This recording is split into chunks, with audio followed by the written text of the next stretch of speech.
Good evening, my crime family. And how are you tonight?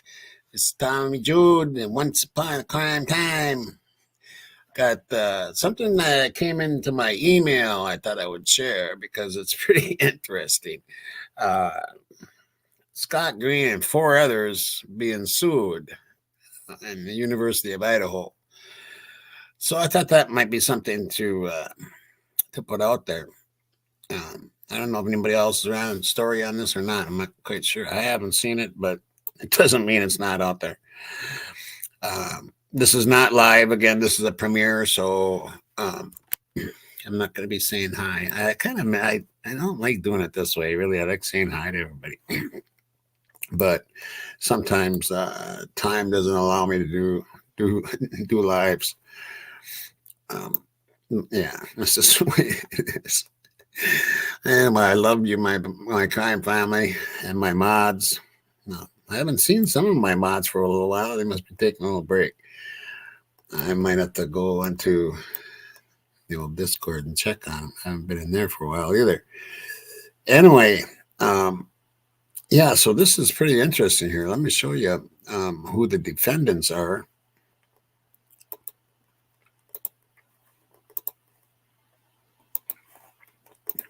Right here. The defendants in this case are C. Scott Green, president of the University of Idaho; Johanna Kalb, dean of the University of Idaho College of Law; Jackie Wernitz, interim director of the Office of Civil Rights and Investigations of the University of Idaho; Corey Voss, director of the University of Idaho Center for Disability Access and Resources; Richard Seaman, professor of law at the College of Law and a former student. So let's get into this a little bit, shall we? Of course, I didn't grab my glasses. I thought I did. All right, I'll be all right. Okay, the University of Idaho College of Law is facing its third lawsuit in the past few years. 3 students filed the lawsuit in September 2023. The original lawsuit has been amended in December of 2023. The 3 students in the lawsuit are referred to as Jane Doe, Kelly Doe, and John Doe. According to, yeah, you know what? I don't think in that town, I don't think I want my name known either. You know what I mean? I mean, they'd probably fucking hunt you down and fucking kill you or something. I don't know, man. This town is, there's something wrong. And after I'm done with this article, you'll see what I mean. Definitely something wrong with this this town, man. Anyway, where the hell was I? According to court documents and public records, the university's law department receives federal funding. Due to this, they must follow non-discrimination laws. According to plaintiffs, this policy has not been met. The plaintiffs are current and former students at the College of Law and claim that they have endured discriminatory treatment from the staff, fellow students, and the university itself. The plaintiffs also claim that these actions have caused them to leave Idaho for their safety. Can you believe this shit? Look at this shit. Look at this shit. What the fuck? Tell me there isn't something wrong with that fucking place and that fucking university. By the time I'm done reading this, it's going to take quite a bit of shine off that fucking university. I can tell you that. All the plaintiffs identify with the LGBTQIA plus community and have disabilities. Furthermore, 2 are people of color. Kelly and John Doe currently attend school remotely, and Jane Doe has switched schools. Kelly and John still face current discrimination and claim that the university is not providing accommodations for their disabilities. One of the plaintiff's student records was released illegally by a student staff member, which contributes to the anonymity needed for the students. Anonymity. Due to this, the plaintiffs went to seek relief for the harm they have endured and to ensure that safety is afforded to other students at the university. They seek this on the grounds of violations of 13 of 13 different counts. The defendants in this case are C. Scott Green, president of the University of Idaho; Johanna Kalb, dean of the University of Idaho College of Law; Jackie Wernitz, interim director of the Office of Civil Rights and Investigations of the University of Idaho; Corey Voss, director of the University of Idaho Center for Disability Access and Resources; Richard Seaman, professor of law at the College of Law and a former student. All right. Kelly Doe was a third-year law student at the university. Kelly identifies as LGBTQIA and is also a person of color. She has been medically diagnosed with disabilities, which are also related to the events outlined in the lawsuit and the discrimination she faced at the university. According to the lawsuit, I should maybe gray out where I'm reading that. According to the lawsuit, within the first 2 months, Kelly experienced racist and homophobic behaviors from law school staff, professors, and students. She claimed that this had isolated her and affected her educational experience. She also claims that she was not allowed to share her own experiences as a person of color in class or discussions. Kelly goes on to state that students would intentionally shun, avoid, and exclude her. I'm telling you, man, I'm just telling you, as a human being, there is something wrong over there. And, is it these white nationalists or whatever they call themselves? Is it that they're getting a hold of people and their ideology? I know it's always kind of been there, but is it getting worse, or what is the deal over there? It just kind of blows me away.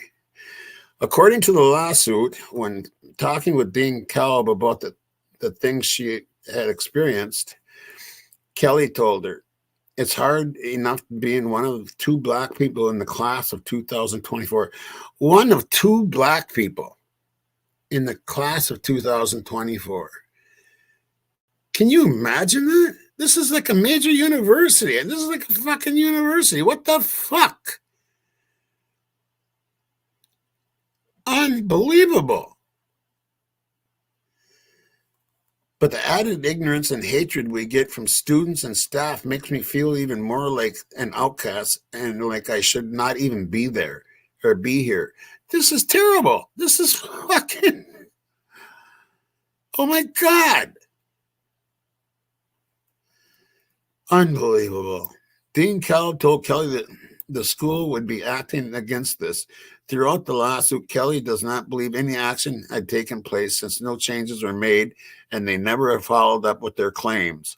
The other plaintiff, John Doe, is a Pacific Islander and has disability as well as identifying with LGBTQIA and community. He joined the university through a diversity program called Council on Legal Education Opportunity. And an incident shared in the lawsuit by John described an occurrence in September of 2021. John hosted a social mixer to get to know his fellow law students. One of the students who attended was a member of CLS, Christian Legal Group, which, according to the lawsuit, is a Christian group that is known for discriminating against sexual orientation and gender identity. Yeah, I bet you I know who some of those members are.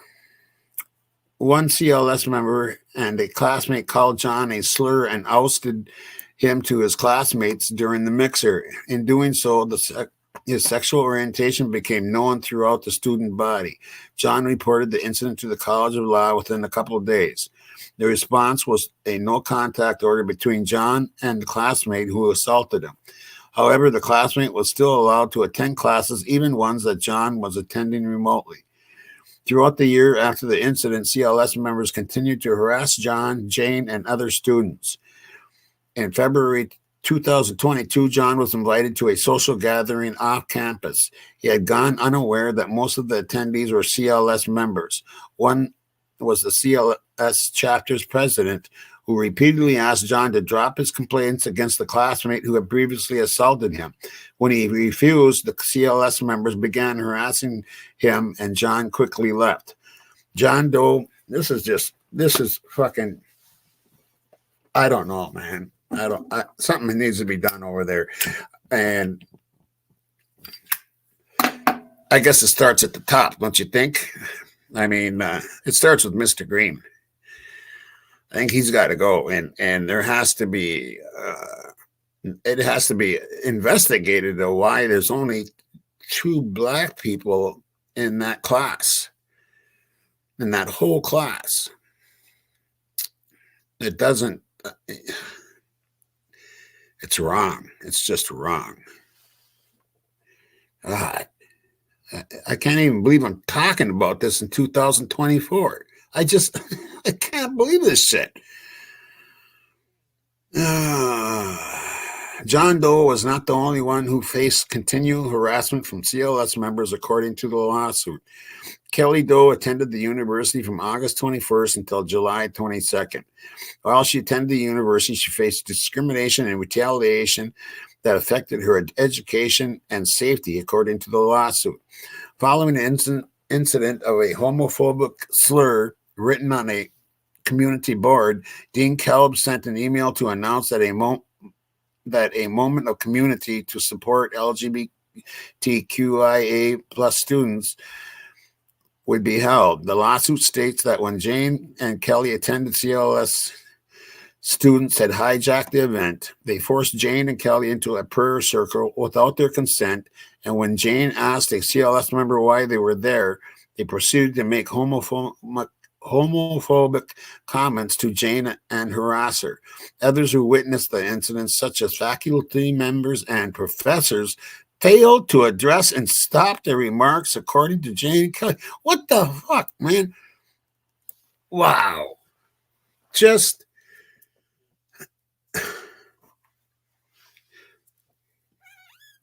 and meanwhile, in mainstream media and everything, they're showing, and Scott Green writes a book to shine that university up. And this is the shit that's going on in that shit university. And that's what I'm going to call it from now on. Shit university. On April 4th, 2022, LGBTQIA plus students participated in a walkout due to the incidents that took place at the moment of community. On April 5th, 2022, while Jane was studying, she found a note from the CLS president.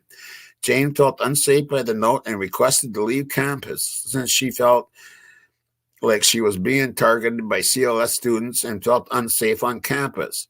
3 CLS members were issued with a no-contact order by the university. In response, the CLS members filed a lawsuit against the University of Idaho on April 26, 2022. They claimed that the university had violated their freedom of speech and religion. This is documented in the CLS lawsuit. Due to the CLS lawsuit, Jane's emails were released, and subsequently, she felt unsafe to return to campus after finishing the spring 2022 semester remotely. Unreal. The plaintiffs in this case are demanding a trial by jury through the lawsuit, and the proceedings are still ongoing. Access to this information is available through public records and online through the Pacer system. And this is who wrote the article. Andrea Roberts can be reached at ArgNews at UI Idaho Education. Unfucking believable, folks. That, shit university. That's what it is to me. Shit university. Lots of bullying. Yeah, I'm wondering what really went on with Kaylee and Maddie and Ethan and Zana. What really went down?